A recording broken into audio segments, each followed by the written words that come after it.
안녕하세요. 여러분의 국제경제학 가이드 경제학장 박사입니다. 자, 우리가 앞으로 탐험하게 될 이 거대한 국제경제학의 세계를 관통하는 단 하나의 열쇠, 마스터키가 있다면 뭘까요? 바로 화폐 시장입니다. 오늘 이 화폐 시장의 균형 원리만 딱 제대로 이해하잖아요. 그러면 막 복잡해 보이는 환율 문제부터 거대한 국제 금융의 흐름까지 꿰뚫어 볼 수 있는 그런 눈을 갖게 되는 겁니다. 자, 그 아주 중요한 첫걸음, 저랑 같이 한번 떼어볼까요?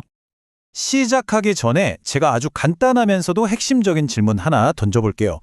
여러분 통장에 찍히는 그 이자율 있잖아요? 그거 대체 누가 어떻게 정하는 걸까요?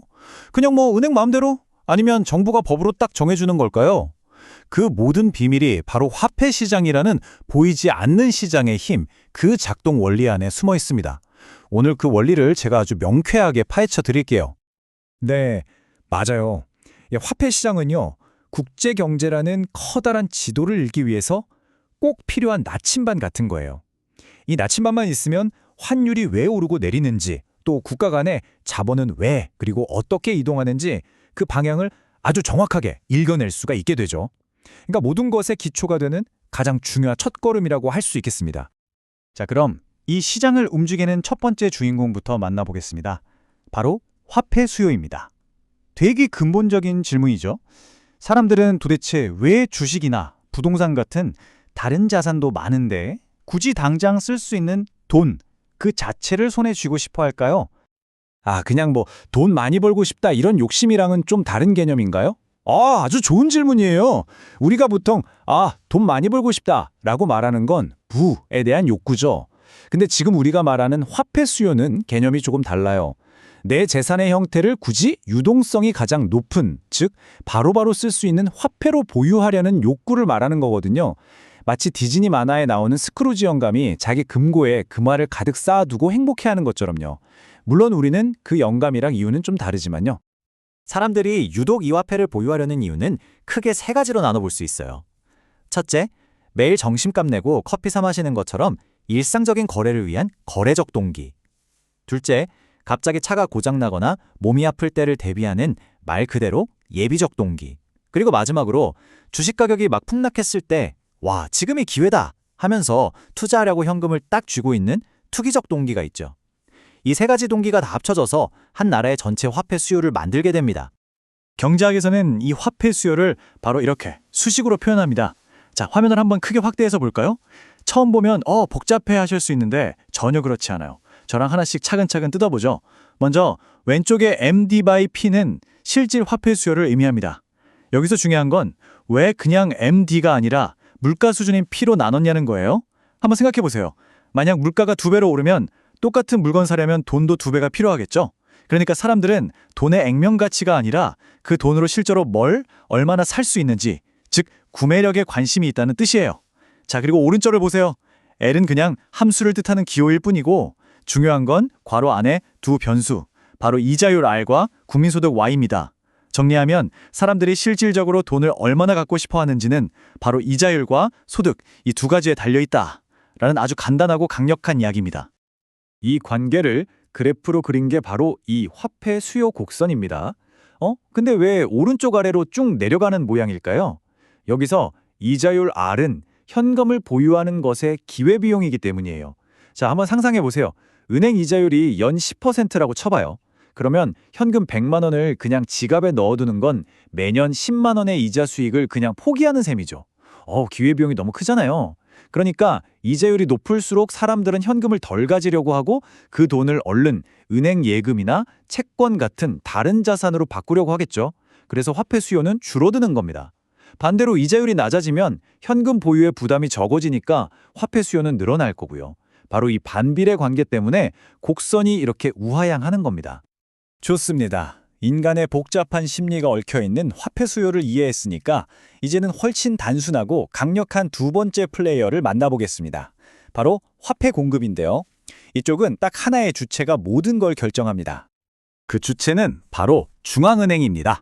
우리나라의 한국은행이나 미국의 연준, 페드 같은 중앙은행이 통화정책을 통해서 시중에 유통되는 돈의 양, 즉 통화량을 조절하거든요. 경제학 모델에서는 이 화폐 공급량이 이자율이랑은 상관없이 중앙은행의 결정에 따라서 어떤 특정 시점에는 딱 고정되어 있다고 가정을 해요. 그렇기 때문에 그래프로 그리면 이자율이 오르든 내리든 상관없이 이렇게 꿋꿋하게 서 있는 수직선 모양이 되는 거죠. 자, 이제 두 주인공, 화폐 수요와 화폐 공급을 드디어 한 무대에 올려보겠습니다. 바로 이 순간, 우리가 그토록 궁금해하던 이자율이 탄생하는 마법 같은 순간이 펼쳐집니다. 아, 그럼 결국 사람들이 원하는 돈의 양이랑 중앙은행이 공급하는 돈의 양이 딱 맞아떨어지는 그 지점을 찾는 거네요. 정확합니다. 바로 그거예요. 돈을 갖고 싶어하는 힙을 나타내는 우하향하는 수요 곡선, 그리고 시중에 풀린 돈의 양을 나타내는 수직의 공급 곡선이 정확하게 만나는 단 하나의 점, 바로 저 A점. 이 지점에서 시장의 모든 혼란이 사라지고 완벽한 균형이 이루어집니다. 그리고 바로 이 균형점에서 우리가 그렇게 궁금해했던 균형 이자율 R1이 결정되는 겁니다. 이게 바로 시장 원리에 의해서 이자율이 탄생하는 순간이에요. 네, 이 균형점 A에서는요, 중앙은행이 공급한 돈의 양에 과 사람들이 보유하고 싶어하는 돈의 양이 정확히 일치합니다.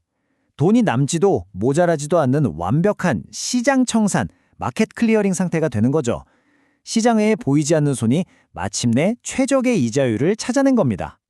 하지만 현실 경제는 이렇게 그림처럼 가만히 멈춰 있지 않죠. 끊임없이 변합니다. 만약에 이 완벽한 균형을 깨뜨리는 외부 충격이 발생한다면 시장은 어떻게 반응할까요?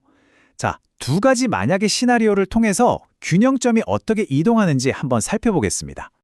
자, 첫 번째 시나리오입니다. 중앙은행이 경기를 좀 살려야겠다 생각해서 시중에 돈을 더 풀기로 결정했어요. 즉, 화폐 공급을 늘린 거죠. 과연 이자율은 어떻게 될까요? 자, 그래프를 저랑 같이 천천히 한번 따라가 봅시다. 중앙은행이 돈을 더 풀면 화폐 공급량이 늘어나니까 수직선인 공급 곡선이 오른쪽으로 이렇게 이동합니다. 자, 이제 원래의 균형 이자율이었던 R1 수준에서 상황을 보세요. 공급은 늘었는데 수요는 그대로니까 돈이 남아도는 초과 공급 상태가 되죠. 여러분, 시장에서 어떤 물건이 갑자기 흔해지면 그 가치, 즉 가격은 어떻게 되나요? 당연히 떨어지겠죠. 여기서 돈의 가치 혹은 가격이 바로 이자율입니다. 따라서 시장은 새로운 균형점 B를 찾아서 이동하게 되고 그 결과 균형 이자율은 R2로 하락하게 됩니다. 이것이 바로 중앙은행이 금리를 인하하는 핵심 원리입니다. 자, 두 번째 시나리오입니다. 이번엔 공급이 아니라 수요 쪽에 변화가 생겼어요. 나라 경제가 막 성장해서 국민 소득이 늘어난 거예요. 사람들이 물건도 더 많이 사고 싶어하고 그래서 더 많은 현금을 필요로 하게 된 그런 상황입니다. 그럼 소득이 늘면 다들 지갑을 더 두둑하게 하고 싶어 하니까 돈이 더 귀해져서 이자율이 오르는 거군요. 와, 완벽한 이해입니다. 바로 그거예요. 소득이 늘면 모든 이자율 수준에서 화폐 수요가 증가하니까 수요 곡선 자체가 오른쪽으로 이렇게 이동합니다. 자, 그래프를 보세요. 원래 균형점 A에서 새로운 균형점 B로 이동했죠. 시중에 풀린 돈의 양은 그대로인데 돈을 원하는 사람이 많아졌으니까 초과 수요 상태가 된 겁니다. 마치 한정판 운동화처럼요. 원하는 사람은 많은데 물건은 한정되어 있으면 가격이 막 오르잖아요. 마찬가지로 돈의 가치인 이자율이 R1에서 R2로 상승하게 되는 겁니다. 자, 여러분 축하합니다. 방금 여러분은 경제 뉴스를 읽고 세상의 흐름을 분석하는 아주 강력한 도구, 바로 경제학자의 눈을 장착하셨습니다. 오늘 우리가 배운 핵심은 바로 이겁니다. 이자율은 결코 누군가가 임의로 정하는 숫자가 아니라는 것.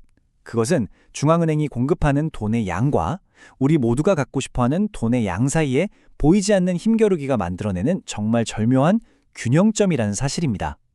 이 단순하면서도 강력한 원리가 지금 이 순간에도 전 세계 경제를 움직이고 있습니다. 오늘 내용 어떠셨어요? 조금은 어렵게 느껴졌을 수도 있어요. 괜찮습니다. 정말 괜찮아요. 중요한 건 오늘 배운 이 균형의 원리 하나가 앞으로 여러분이 세상을 보는 시야를 훨씬 더 넓고 깊게 만들어줄 거라는 사실이에요. 이제 여러분은 뉴스에서 미연준, 금리 동결 같은 헤드라인을 볼 때마다 그 이면에 있는 거대한 화폐, 수요와 공급의 힘겨루기를 머릿속에 그릴 수 있게 된 겁니다. 절대 포기하지 말고 저와 함께 끝까지 한번 가봅시다. 다음 시간에 뵙겠습니다.